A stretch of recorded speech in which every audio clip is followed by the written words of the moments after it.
દર્શક મિત્રો, સ્વાગત છે તમારું અમારી આ યુટ્યુબ ચેનલમાં. તો આજના વિડીયોમાં આપણે છે બંધારણના અગત્યના જે અનુચ્છેદો છે 1 થી લઈને 395 સુધીમાં જે પણ અગત્યના અનુચ્છેદો છે જે પરીક્ષાઓમાં પૂછાઈ શકે એવા અગત્યના અનુચ્છેદો વિશે આપણે આ વિડીયોમાં જોવાના છે. તો વિડીયોમાં છે શરૂઆતથી અંત સુધી બન્યા રહેજો અને વિડીયો પસંદ આવે તો વિડીયોને લાઈક કરજો અને વિડીયોને શેર કરજો. તો ચાલો આપણે વિડીયોની શરૂઆત કરીએ. તો સૌપ્રથમ તો મિત્રો બંધારણના અગત્યના અનુચ્છેદો વિશે વાત કરીએ તો અગત્યના અનુચ્છેદોમાં છે ટોટલ 22 જેટલા ભાગ બંધારણમાં છે. 395 જેટલા મુખ્ય અનુચ્છેદો છે અને 12 જેટલી અનુસૂચિઓ છે બંધારણમાં જોવા મળે છે. ભાગ 1ની વાત કરીએ તો તેમાં છે મિત્રો 1 થી 4 જેટલી છે જે છે કલમો જોવા મળે છે, જેમાં સંઘ અને તેના જે પ્રદેશો છે તેના વિશેની માહિતી છે.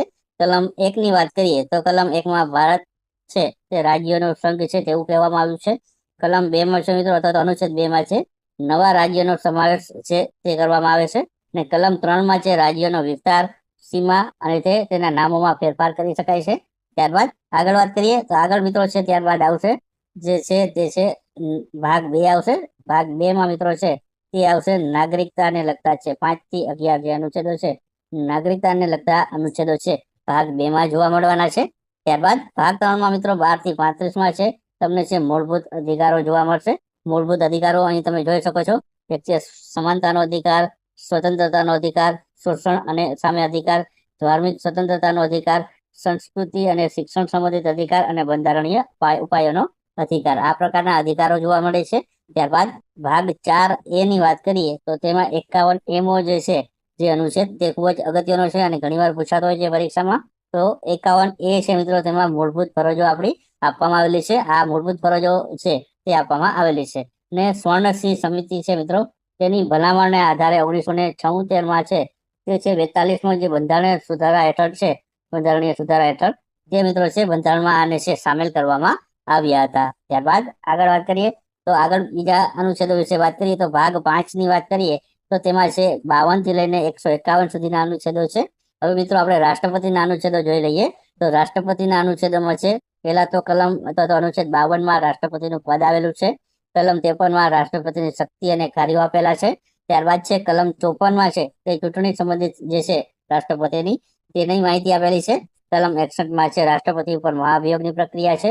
ત્યારબાદ કલમ 72માં છે એમએસટી તો છે જે છે સજા માફ કરવાની જે સત્તા છે રાષ્ટ્રપતિ પાસે છે તે આપેલી છે. ત્યારબાદ કલમ 123માં ઓર્ડિનન્સ એટલે કે વટહુકમ બહાર પાડવાની સત્તા છે તે રાષ્ટ્રપતિ પાસે રહેલી છે. અને કલમ છે તે 143માં સુપ્રીમ કોર્ટને છે રાષ્ટ્રપતિ સલાહ લઈ શકે તે માહિતી છે તે આપવામાં આવેલી છે. એવી જ રીતના ભાગ 6 મિત્રો છે રાજ્યમાં જોવા મળતો હોય છે, જેમાં 152 થી 237 જે કલમ રહેલી છે. અને મિત્રો જે રીતના રાષ્ટ્રપતિની સત્તાઓ અથવા તો કાર્યો છે જે કેન્દ્રમાં હોય છે તેમ રાજ્યપાલની જે સત્તા અને કાર્યો તમને છે રાજ્યમાં જોવા મળતા હોય છે. મિત્રો 153માં રાજ્યપાલનું પદ છે અનુચ્છેદમાં જોવા મળે છે. 154માં છે તે છે તેની શક્તિ અને કાર્યો રાજ્યપાલના જોવા મળે છે. અને કલમ 155માં જે છે રાજ્યપાલની ચૂંટણી અંગેની માહિતી આપવામાં આવેલી છે. ત્યારબાદ ઉપરાષ્ટ્રપતિ વિશે પણ માહિતી જોઈ લઈએ તો ઉપરાષ્ટ્રપતિ મિત્રો છે તેનું જે છે પદ કલમ 63 મુજબ તેનું ઉપરાષ્ટ્રપતિનું પદની જોગવાઈઓ જોવા મળે છે બંધારણમાં. ત્યારબાદ કલમ 64માં છે મિત્રો તે છે રાજ્યસભાના અધ્યક્ષ તરીકે તે કામગીરી કરી શકે છે. તો આ મિત્રો રાષ્ટ્રપતિ, ઉપરાષ્ટ્રપતિ અને રાજ્યપાલની માહિતી જોઈએ. ત્યારબાદ આગળ બીજી અલગ અલગ અનુચ્છેદો અથવા તો કલમો જોઈએ તો રાષ્ટ્રપતિની આપણે જોઈ લીધી છે. ત્યારબાદ આગળ વાત કરીએ તો વડાપ્રધાનની પણ મિત્રો છે ઘણીવાર પૂછાતા હોય છે અનુચ્છેદ. તો અહીં કલમ 74 છે તેમાં કેબિનેટની નિમણૂક અંગેની માહિતી છે. કલમ 75માં છે તે વડાપ્રધાન અંગેની જે છે પદની જોગવાઈઓ જોવા મળે છે. અને 76મી જે છે કલમ તેમાં છે એટર્ની જનરલ નિમણૂક અંગેની જોગવાઈઓ છે તે જોવા મળે છે. એ રીતના રાજ્યમાં મુખ્યમંત્રીની જે અલગ અલગ જે જોગવાઈઓ હોય છે તે પણ જોવા મળે છે. 163મી કલમમાં મિત્રો છે કેબિનેટની જે રચના અંગેની જોગવાઈઓ છે. કલમ 164માં છે તે મુખ્યમંત્રીની પદ અંગેની જોગવાઈઓ છે. અને કલમ 165માં એડવોકેટ જનરલ અંગેની છે તે જે છે તે જોગવાઈઓ જોવા મળે છે. આ રીતના મિત્રો જે કેન્દ્રમાં જે વડાપ્રધાન હોય છે અને રાજ્યમાં છે તે રાજ્યમાં છે મુખ્યમંત્રી હોય છે. તો બંનેની સામસામી કલમો છે આ પ્રમાણે જોવા મળતી હોય છે. ત્યારબાદ અગત્યની કલમ છે કલમ 79 જે મિત્રો સંસદની જે છે જોગવાઈ અંગેની જે છે કલમ 79 રહેલો છે. સંસદની જે અલગ અલગ જોગવાઈઓ જોવા મળે છે. ઉપરાંત કલમ 80માં છે રાજ્યપાલની છે રાજ્યસભાની રચના અંગેની જોગવાઈઓ જોવા મળે છે. ત્યારબાદ કલમ 168 વિધાનસભાની રચના અંગેની જોગવાઈ છે અને કલમ 81 લોકસભાની જે છે રચના કરવા અંગેની જોગવાઈઓ જોવા મળે છે. ત્યારબાદ કલમ 168 વિશે વાત કરીએ તો કલમ 168 છે વિધાનમંડળની રચના કરવાની, કલમ 170 છે વિધાનસભાની રચના કરવાની અને કલમ 175 છે તે વિધાન પરિષદની રચના અંગેની જોગવાઈઓ છે તે જોવા મળતી હોય છે. ત્યારબાદ આગળ વાત કરીએ તો કલમ 100 વાત કરીએ તો 100 નંબરની કલમ છે નિર્ણાયક મત આપવા અંગેની જે છે જોગવાઈ આમાં રહેલી છે. કલમ 108 છે તે સંયુક્ત સત્ર બોલાવવાની જે છે તે જોગવાઈ રહેલી છે. ત્યારબાદ મિત્રો સંયુક્ત સત્ર છે રાષ્ટ્રપતિ દ્વારા છે બોલાવવામાં આવતું હોય છે.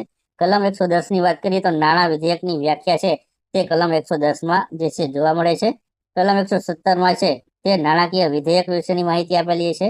ત્યારબાદ કલમ 112 છે તે વાર્ષિક નાણાકીય પત્રક જેને આપણે બજેટ કહીશું, પરંતુ જે છે બંધારણમાં વાર્ષિક નાણાકીય પત્રક દર્શાવેલું છે જેને આપણે બજેટ તરીકે ઓળખીએ છીએ તે 112ની કલમમાં જોવા મળે છે. ત્યારબાદ કલમ 116 મંજૂર કરવાનો હિસાબો એટલે કે લેખાનુદાન અંગેની જોગવાઈઓ છે તે જોવા મળે છે. હવે મિત્રો સુપ્રીમ કોર્ટ અને હાઈકોર્ટની સામસામી કલમો પણ જોઈ લઈએ. સુપ્રીમ કોર્ટની રચના અંગેની 124મી કલમ છે, જ્યારે રાજ્યમાં જો હાઈકોર્ટ હોય તો તેની કલમ 214 છે. 124 છે ઓલી 214 છે, તો 214માં રાજ્યમાં ઉચ્ચ ન્યાયાલયની જોગવાઈ છે. પછી જે કલમ 131માં જે છે સુપ્રીમ કોર્ટનો અધિકારો આપેલા છે અને છે તે કલમ 148માં જે છે કેગની નિમણૂક કરવા અંગેની જોગવાઈઓ છે જોવા મળે છે, જ્યારે કલમ 216માં છે ઉચ્ચ ન્યાયાલયનું ગઠન અંગેની જોગવાઈઓ છે તે જોવા મળે છે. ત્યારબાદ આગળ વાત કરીએ તો આગળ છે 249મી કલમ. 249મી કલમમાં રાજ્યના યાદીઓના વિશેષ કાયદાઓ બનાવવાની સત્તાઓ આમાં દર્શાવવામાં આવી છે. ત્યારબાદ કલમ 250માં કટોકટી દરમિયાન રાજ્યની યાદીઓનો વિષય પર કાયદા બનાવવાની સત્તા જોવા મળે છે. ત્યારબાદ કલમ 262માં નદીના પાણી અંગેના વિવાદની જે કલમ રહેલી છે. ત્યારબાદ કલમ 263 છે આંતરરાજ્ય જે છે પરિષદ અંગેની જોગવાઈ છે. કલમ 280 છે તે નાણાં પંચ અંગેની જોગવાઈઓ રહેલી છે. ત્યારબાદ કલમ 312 છે અખિલ ભારતીય સેવાઓ જેવી કે IAS, IPS અને IFS એટલે કે ઇન્ડિયન ફોરેસ્ટ સર્વિસ અથવા તો IAS, IPS અને IFS આ ત્રણ જે છે અખિલ ભારતીય સેવા એટલે કે UPSની જે છે જે સેવાઓ છે તે અંગેની માહિતી આપેલી છે. કલમ છે 315 છે તેમાં સંઘ રાજ્ય માટે જાહેર સેવા આયોગની જે છે જોગવાઈઓ જોવા મળે છે. ત્યારબાદ આગળ વાત કરીએ તો ચૂંટણી પંચ અંગેની જે જોગવાઈઓ છે તેમાં કલમ 324માં ચૂંટણી પંચ અંગેની જોગવાઈ છે. રાજ્ય ભાષાની વાત કરીએ તો 343માં હિન્દી છે તે લિપિ અને દેવનાગરી જે છે ભાષાઓની આપણે વાત કરીએ તો તે 343મી કલમમાં રાજ્ય ભાષાઓની માહિતી આપેલી છે. કટોકટીની વાત કરીએ તો કટોકટીમાં કલમ 352માં રાષ્ટ્રીય કટોકટી છે. 356ની કલમમાં રાષ્ટ્રપતિ શાસન છે. 360ની કલમમાં નાણાકીય કટોકટીની જોગવાઈ રહેલી છે. આ ઉપરાંત બંધારણીય સુધારા અંગેની જોગવાઈ જોઈએ તો કલમ 368માં છે બંધારણીય સુધારા અંગેની જોગવાઈ 368ની કલમમાં જોવા મળે છે.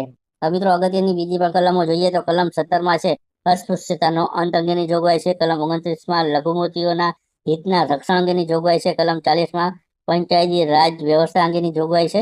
કલમ 32માં બંધારણીય ઇલાજોનો અધિકાર છે જેને ભારત બંધારણનું હૃદય અને આત્મા તરીકે ઓળખવામાં આવે છે. તો આ હતા મિત્રો અગત્યના જે છે બંધારણના અનુચ્છેદો જે પરીક્ષાઓમાં વારંવાર પૂછાતા હોય છે.